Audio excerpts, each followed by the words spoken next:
देखिए, हर इंसान की चाहत होती है घने बाल और काले बाल। बाल बहुत ज्यादा गिरते हैं, यानी कि हेयर फॉल बहुत ज्यादा होता है।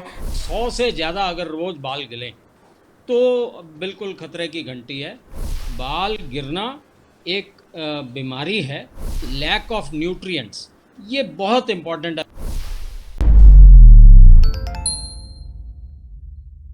नमस्कार, D5 चैनल हिंदी देख रहे दर्शकों का मैं वंदना स्वागत करती हूं। आज एक बार फिर हम जुड़े हैं homeopathic expert doctor HK Kharbanda ji से। डॉक्टर खरबंदा, आपका बहुत बहुत स्वागत है हमारे इस प्रोग्राम में। धन्यवाद वंदना जी, नमस्कार सभी को। डॉक्टर खरबंदा, आजकल जो मौसम चल रहा है, इस मौसम में बाल बहुत ज्यादा गिरते हैं, यानी कि हेयर फॉल बहुत ज्यादा होता है। तो ये हेयर फॉल क्यों होता है? बहुत अच्छा सवाल है वंदना जी। ऐसा है, हेयर फॉल एक नेचुरल प्रक्रिया है। जैसे हमारे शरीर के सभी सेल मरते रहते हैं, नए आते रहते हैं, ऐसे ही हमारे बाल भी जो हैं वो गिर जाते हैं और नए बाल आ जाते हैं। तो इसमें कोई नई बात नहीं है, लेकिन जब बाल आपके ज़रूरत से ज़्यादा गिरने लग जाएं, एक अमूमन अंदाज मैं आपको दे सकता हूं कि 100 से ज़्यादा अगर रोज़ बाल गिलें तो बिल्कुल खतरे की घंटी है। और देखिए, हर इंसान की चाहत होती है घने बाल और काले बाल, और ये कभी कम ना हो और कभी गिरे ना। ये मनुष्य, क्योंकि देखिए ये फेस की सुंदरता से बात जुड़ी हुई है, तो ये सभी के लिए बराबर है। और पुरुषों में ज़्यादा बाल गिरते हैं, ये कई सारे इसके पीछे फैक्टर्स हैं। तो इसमें उम्र के साथ भी देखिए, जब बाल गिरने लगते हैं तो इंसान की एज भी ज़्यादा लगती है और कई मुश्किलें आती हैं। तो इसमें कारण ढूंढना पड़ता है कि गिरते क्यों हैं। आजकल का, जैसे आपने कहा कि आजकल के मौसम में भी गिरते हैं, बिल्कुल कई मौसम में गिरते हैं, कहीं बीमारियों में गिरते हैं। तो आज इस पे सबसे पहले कारणों पे चर्चा करेंगे, क्योंकि कारण पता लग गया तो निवारण भी हो ही जाएगा। तो कारण इसमें बहुत इम्पॉर्टेंट है। पुरुषों की बात करें तो स्मोकिंग बहुत बड़ा कारण है। अगर आप स्मोक करते हैं और अगर आपको काले और लंबे बाल चाहिए तो भाई, लंग्स के अलावा वो यहाँ भी असर करते हैं, क्योंकि स्मोकिंग जहाँ भी जाएगी निकोटीन आएगी, सारे शरीर को असर करेगी। अगर आप हेलमेट पहनते हो, दोपहिया वाहन का इस्तेमाल करते हो, खूब सारा हेलमेट पहनते हो, तो उससे भी बाल डैमेज होते हैं। इसी के साथ साथ अगर हमारी जो आर्टरीज़ हैं वो क्लॉग्ड हो जाएं, जो हमारी धमनियां हैं उनमें प्लाक जमा हो जाए, आप अगर फूडी हैं और आपका वज़न अगर ज़रूरत से ज़्यादा है, तो वो यहाँ भी असर करेगा, बाल भी जल्दी उड़ेंगे। क्योंकि अगर हार्ट की धमनियाँ ब्लॉक होती हैं तो यहाँ की धमनियाँ भी ब्लॉक होती हैं। अगर धमनियाँ ब्लॉक हो जाएंगी तो न्यूट्रिएंट्स जा नहीं पाएंगे, बालों को न्यूट्रिएंट नहीं जा पाएंगे तो बाल टूट के गिर जाएंगे। ये बिल्कुल, अगर सिर की सर्कुलेशन कम होती है तो भी इसका फ़र्क पड़ता है। तो ये बाल हमारे शरीर का हिस्सा हैं, स्किन का पार्ट हैं। तो अगर हमारी पूरी स्किन हेल्दी रहेगी तो ये भी हेल्दी रहेंगे। तो अपना शरीर भी हेल्दी रखना है, ये ख्याल रखना है। इसी के साथ साथ लैक ऑफ न्यूट्रिएंट्स, ये बहुत इंपॉर्टेंट है वंदना जी। बायोटीन की कमी, विटामिन B12 की कमी, और सिलीनियम मिनरल की कमी, कई सारे जिंक की कमी और प्रोटीन की कमी, ये अगर हो तो बाल बहुत ज़्यादा गिरते हैं। यही इलाज भी छुपा हुआ है।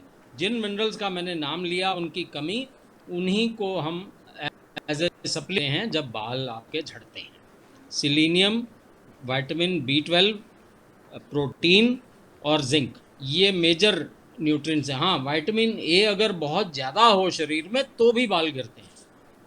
तो ये सब हमें देखिए, बाल गिरना एक बीमारी है। जैसे आप वैसे बीमारी के लिए डॉक्टर के पास जाते हैं तो आप नाई के पास नहीं जाइए, आप डॉक्टर के पास जाइए। कई लोग चले जाते हैं। और हाँ, लोकल स्किन की हेल्थ, कईयों को डैंड्रफ होती है, रूसी बोलते हैं जिसे, सिकरी पंजाबी च कहते हैं।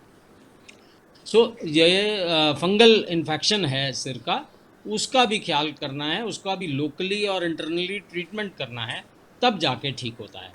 तो ये कारण बहुत ज़्यादा इम्पॉर्टेंट है। इसके साथ साथ दवाओं की वजह से, कुछ दवाइयाँ ऐसी हैं जिसमें एंटी डिप्रेसेंट हैं, ब्लड थिनर्स हैं, उनकी वजह से, या कीमोथेरेपी है, कैंसर की दवाइयाँ कोई लेता है, या थायराइड की आप दवाइयाँ लेते हो, तो उसकी वजह से भी बाल गिर सकते हैं।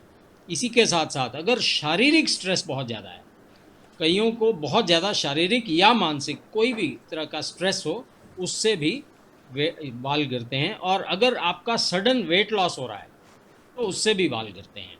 देखिए, कैंसर के जितने मरीज हैं, जब वो कीमोथेरेपी इंजेक्शंस मिलते हैं तो कई बार पूरा सिर क्या पूरे शरीर के बाल गिर जाते हैं। तो इसमें बहुत ज़्यादा असेसमेंट हमें कॉज ढूंढने की चाहिए, बहुत ज़्यादा इम्पॉर्टेंट है। और बाल जो गिरते हैं वो भी कई तरह के हैं। इसको हम एलोपेशिया बोलते हैं हमारी मेडिसिनल लैंग्वेज में। तो कई बार एलोपेशिया यूनिवर्सैलिस होता है, ताकि सारे सिर के गिर रहे हैं। कई बार एलोपेशिया एरियाटा होता है। एरियाटा होता है तो फंगस, कीड़ा लग जाता है बालों को, कीड़ा लग जाता है, गोल रंग के चकत्तों में बाल उड़ जाते हैं। आपको शायद ना मालूम पड़े, आपके घर के मेंबर या आपके दोस्त बताएंगे, यार तेरे तो यहाँ से बाल उड़ गए।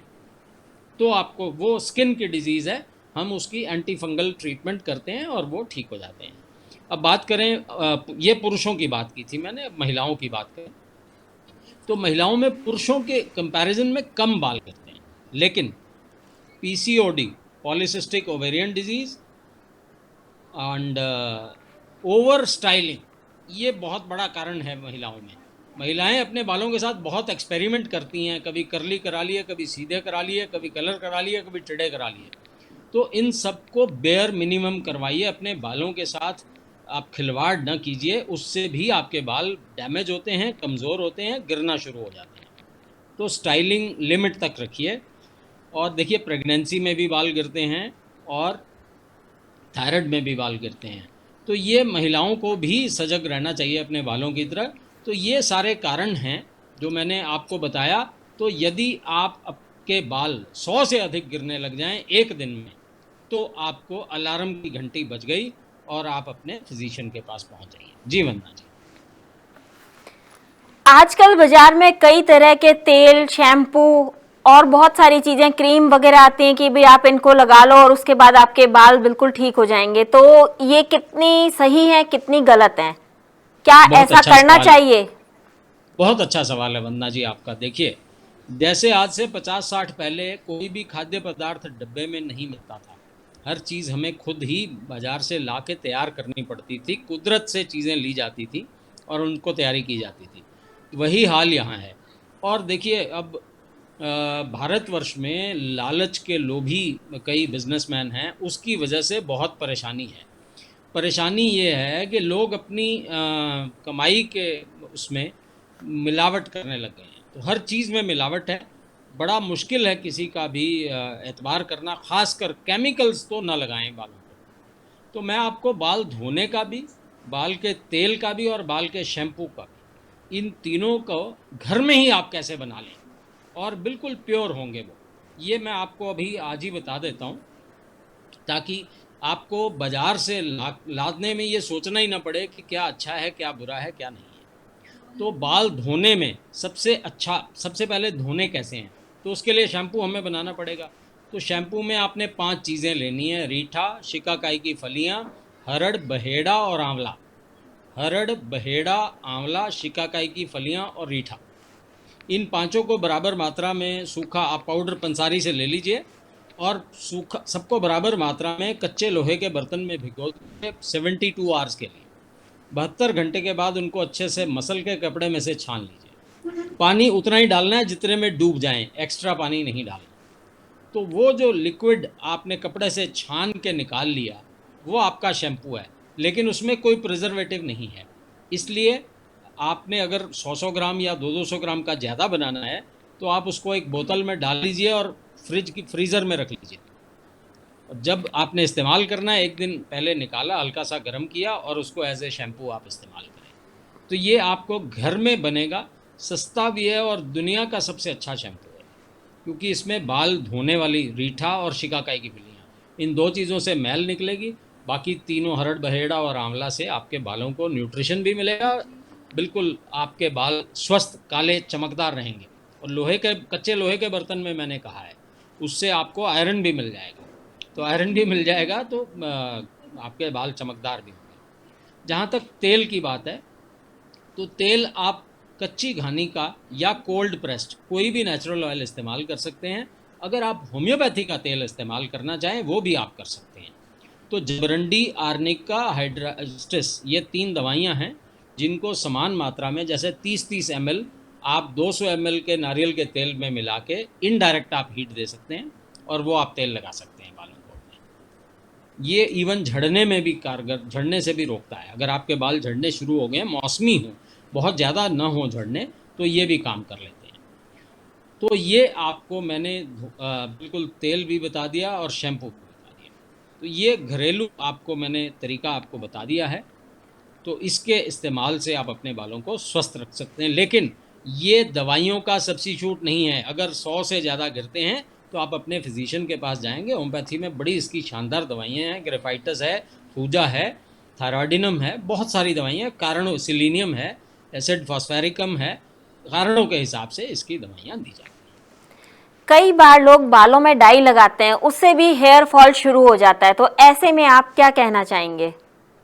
बिल्कुल वंदना जी, बहुत अच्छा आपने पूछा। देखिए, जब शुरुआत हो, सबसे पहली तो बाल ये है कि अगर आपके 2 4 5 सफ़ेद आ गए हैं तो आप डाई लगाना मत शुरू करें। आप बाल अगर आए भी हैं तो आप कुछ नेचुरल कलरेंट यूज़ कर सकते हैं। नेचुरल कलरेंट में हरी मेहंदी जो हम हाथों को लगाती हैं महिलाएं, वो हरी मेहंदी ले लीजिए, उसमें कत्था पान वाला मिला लीजिए और कॉफ़ी मिला लीजिए और चाय की पत्ती मिला लीजिए। ये 10-10% की रेशियो पे, 70% वो, बाकी 30% है। और कच्चे लोहे के बर्तन में 72 घंटे उसको भिगो के रखिए और उसका लेप लगा लीजिए 10-12 घंटे, तो डार्क ब्राउन कलर आपका ब्लैकिश ही हो जाता है और इसका कोई नुकसान नहीं है। सबसे बड़ा फ़ायदा ये है। तो ऐसा कुछ नेचुरल कलरेंट अगर आप इस्तेमाल कर लेंगे तो बिल्कुल आप स्वस्थ रहेंगे। डॉक्टर खरबंदा, क्या खाने पीने का भी असर बालों पर पड़ता है? देखिए, मैंने बिल्कुल आपको कहा था कि ये भी हमारी स्किन का हिस्सा है। अगर हमारी सर्कुलेशन ठीक रहेगी, अगर हमारा शरीर स्वस्थ रहेगा, कोलेस्ट्रॉल फ्री रहेगा, तभी ठीक रहेगा। तो खाने पीने का तो बिल्कुल इस्तेमाल, देखिए ये शरीर एक फैक्ट्री है, इसमें आप जो रॉ मटेरियल डालोगे वही फिनिश्ड प्रोडक्ट आएगा। तो खाना पीना तो बिल्कुल, बहुत सारे एपिसोड हमने आपके साथ इस खाने पीने पे किए हैं। तो खाना पीना, एक छोटी सी बात मैं बता देता हूँ, नेचर के नज़दीक रहें। जो खाना हमें नेचुरल जैसे मिलता है वैसे इस्तेमाल करें। रिफाइंड और पॉलिश चीज़ों से दूर रहें तो आप ठीक रहें। क्या चीज की खास तौर पर सावधानी रखनी चाहिए जब हेयर फॉल हो तो? मैम, वही बात है, हेयर फॉल अगर बहुत ज़्यादा है तो डेफिनेटली आपको अपने डॉक्टर के पास जाना है, कारण ढूंढना है और उस कारण का निवारण कराना है और ख्याल रखना है कि दोबारा वो कारण आपके बालों को दोबारा से ना झड़ने। हाँ, एक बात और, एक कारण हमने इसमें छोड़ दिया, जेनेटिक कॉज। अगर मेल पैटर्न बाल्डनेस है, ये आगे आगे के बाल उड़ जाएं सारे, तो वो हार्मोनल हैं। अगर आपके पिताजी के या दादाजी के बाल भी ऐसे ही उड़े थे युवावस्था में, तो उसका कोई इलाज नहीं है। फिर उसके लिए हमें आजकल पीआरपी या एलोपैथिक का शरण, मिनॉक्सिडिल एक दवाई आती है, या पीआरपी या फिर हेयर ट्रांसप्लांट, फिर उन चीज़ों के लिए जाना पड़ता है। लेकिन वही बात है, आपको एक बार अपने किसी भी फिजिशियन के पास जाना पड़ेगा तो आपको पता लग जाएगा कि ये बीमारी आपकी डॉक्टर सर्जरी से जाएगी या दवाओं से जाएगी या घरेलू उपचारों से जाएगी। डॉक्टर खरबंदा, आप हमसे जुड़े, आपका बहुत बहुत धन्यवाद। धन्यवाद वंदना जी। अगले एपिसोड में आपसे फिर मुलाकात होगी, तब तक के लिए नमस्कार।